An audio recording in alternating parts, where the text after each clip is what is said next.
Hello, everybody. My name is the Dark WOKER, and I am here this week to talk to you about Marvel Rivals. Specifically, I am here to talk about something I hear passed around a lot in Marvel Rivals player communities, and that is people talk a lot about Marvel Rivals sexualizing men just as much as women, or sexualizing men and women, or just being like indiscreet with their sexualization, just sexualizing everyone. I have a lot of problems with this argument, and that is something that I want to talk to you about. I want to begin this video by saying that I am not talking out of my ass. I am not just a spectator who has learned about this game by osmosis. I love hero shooters, and I used to play a lot of Marvel Rivals. I have like 550 hours in the game on Steam. I have quite a few lords on a few characters. I used to play just about every day. I was going through this when it was all happening. Not that that makes my opinion or my perspective in any way objective, but I just want to dissuade any feelings you may have that I don't know what I'm talking about, because I have been there. Something I hear a lot, which I think is sort of related to this, is I hear a lot of people talking about Marvel Rivals and mentioning that it's like a Gooner game, or that there are Gooner skins. And while I do not believe that it is inherently a Gooner game, I do think that Marvel Rivals is not very shy with the fact that it is aware that its characters are sexually attractive and that they can use that to then make money and pretty much farm publicity and reputation. Now, the use of this sexualization in terms of game content and marketing is typically, like with most video games, in the way of giving attractive female characters like beach skins, or just skins where their butts or boobs or legs are just heavily on display. And not only that, but sometimes it is inherent to a character's base design, to some of their voice lines, to just how you design the character. Sometimes when you are making a character, primarily a female character, you will go, maybe this character is like a sexy character, maybe like a femme fatale, or maybe they're a bit like dominant, because you know that that is something that will attract people to this game and to this character. And the thing that I've heard a lot, I don't have any specific source for the first time I heard this, but I have heard people saying that Marvel Rivals adds content that not only emphasizes the sexuality of women, but also men. I think the main times that we've seen this is with Venom's twerking emote and his gummy Venom skin, and with the release of Deadpool and all of his mechanics and animations and all of that. I do not just want to counter this argument by spinning off onto a tangent about how wrong it is, because I don't think that actually helps you see. I want to show you, using the examples of the game's design language, how we can see that this is not true. Now, the main way that female characters are sexualized in Marvel Rivals is through the exposure of skin in, like, sensitive body areas. We see this with, like, short leg wear that emphasizes the legs, or open shirts that may emphasize cleavage. There's a spectrum of how this is applied. There are some cosmetics and characters in this game who take this to just such a more extreme degree than others. And this again ties back into like what characters within their design language and sort of their personality and soul are sexual. Like Emma Frost, a character who very much out of the gate was supposed to be an attractive female character, released with one of the most egregious skins I have ever seen in my entire life. And what I think is also interesting to point out is when the game released Lady Loki, a skin where the character Loki goes from presenting visually as a man to presenting visually as a woman. It is interesting how, while male presenting Loki wears underclothing, like this sort of black bodysuit that goes throughout the whole design, covering the skin, Lady Loki is all bare under her armor, sort of showing that while the male version of this design is not sexualized, we're not emphasizing any of those body areas. When this character becomes a woman, then we begin to emphasize those body areas. Then we start to show the skin on the arms and the legs. And I want to make clear that I am not making this video out of a despisal for any character in any video game being attractive. I do not hate when characters in video games are attractive or are made to be attractive, or when you're just attracted to them even though they might not be attractive.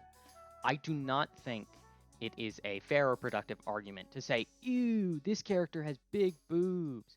There are problems with the ways that characters are made attractive and the reasons that it's done, but it is not productive to just say that it's bad altogether. Now, when we look at the language of how the game demonstrates to us what it thinks is attractive, then we can compare that with the things that are given to male characters. Venom is the first and I think the strongest example that people use when they make this argument.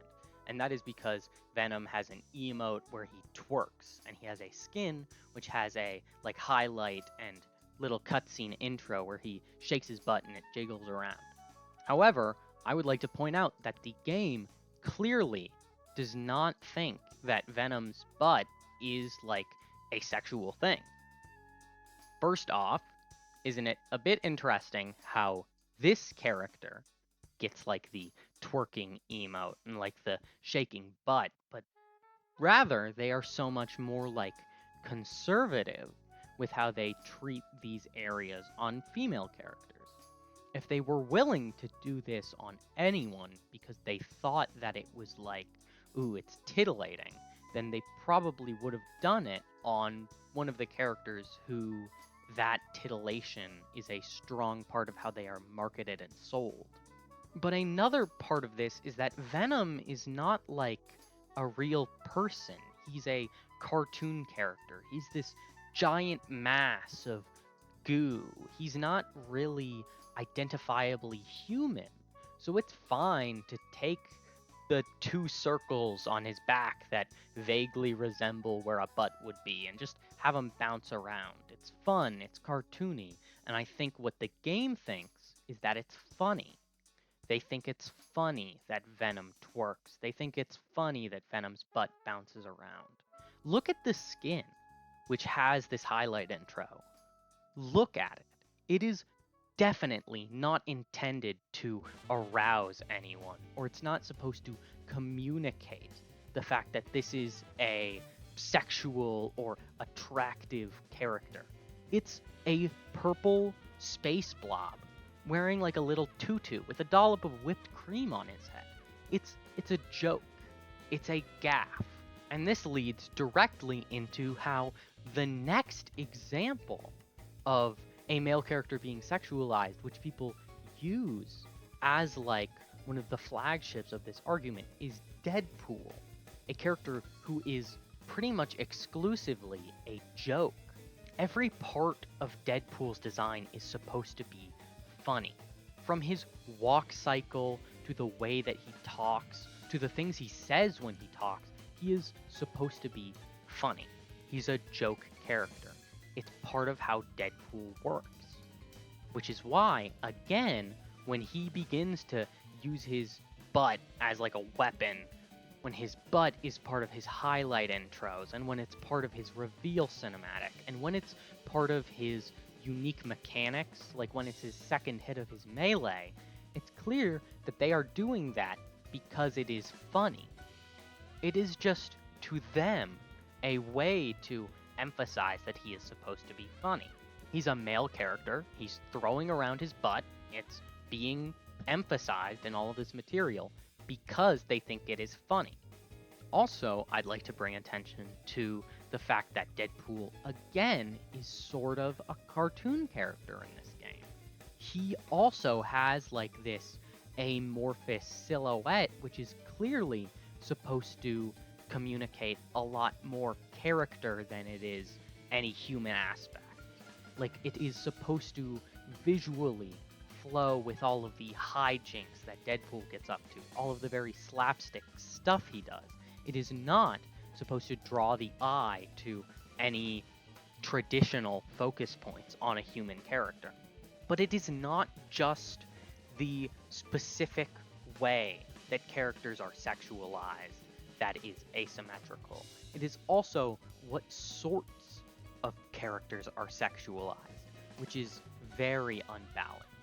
Marvel Rivals, at least a little bit, shows that it understands that various different body types are attractive to different people. Marvel Rivals is one of the only games I've ever seen to emphasize the thighs and the upper leg as like an area of attraction. We see this with characters like Squirrel Girl and Emma Frost and Psylocke. Frequently, they are aware that some people find like a little heavier, more well-rounded body types more attractive as opposed to your Luna Snows and Invisible Women, your 5'2" skinny white women. They know that, at least a little bit, there is something attractive about multiple different body types. However, when we then look at the male characters, even the ones who you would argue are supposed to be attractive, they mostly fall into very few body types. I think the only thing in Marvel Rivals which I could arguably say is indeed supposed to be attractive to people who like men is Thor's beach skin. Just because this is sort of like a heavy-set man with his shirt off, with like some body hair, and I know that people who like men find that attractive.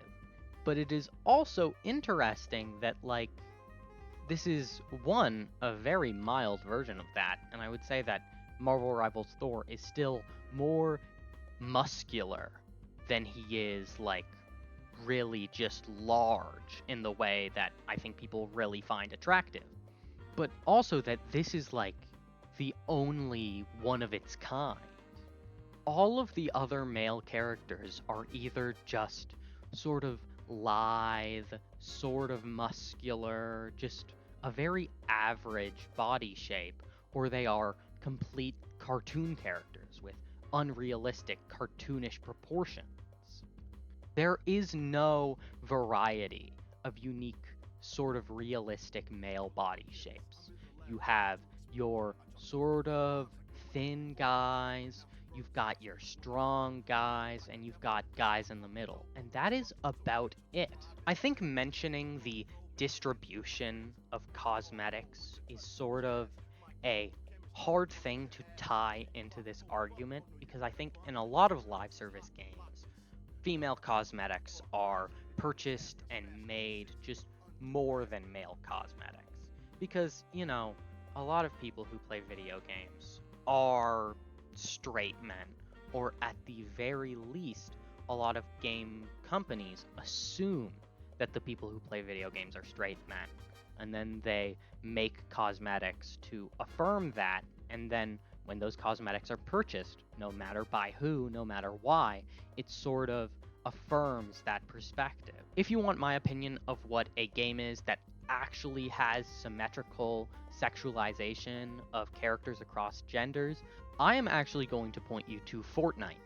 And I know that that is going to sound very funny to you at first, but Fortnite is the only game I've ever seen make male characters based on what I know that people who like men are attracted to. There are a lot of, like, furry characters who are sort of weighty and shirtless with, like, large pectorals and large stomachs, and I know that that is what people who are attracted to men are attracted to. Not to mention that these characters are furries, which is like, yes, that is also a very large thing specifically in furry communities. And while female skins in Fortnite fall more safely into like this thin, moderately tall woman who is showing a little bit of skin type of attractive skin making, there are some exceptions, and I would even say sometimes that they sexualize the male characters more than the female character. But that is all that I want to say on this issue. I just want to say that no, Marvel Rivals is not a symmetrically sexualized game. And that's okay. You can keep playing Rivals, you can keep buying the Luna Snow legendaries that keep coming out, you can do whatever you want. It doesn't matter. I just want you to keep this in mind, and I want people to stop using this as like an arguing point where they go to bat for how like woke Marvel Rivals is. I hope you enjoyed the video. Always remember, act in good faith and the world shall follow. Peace.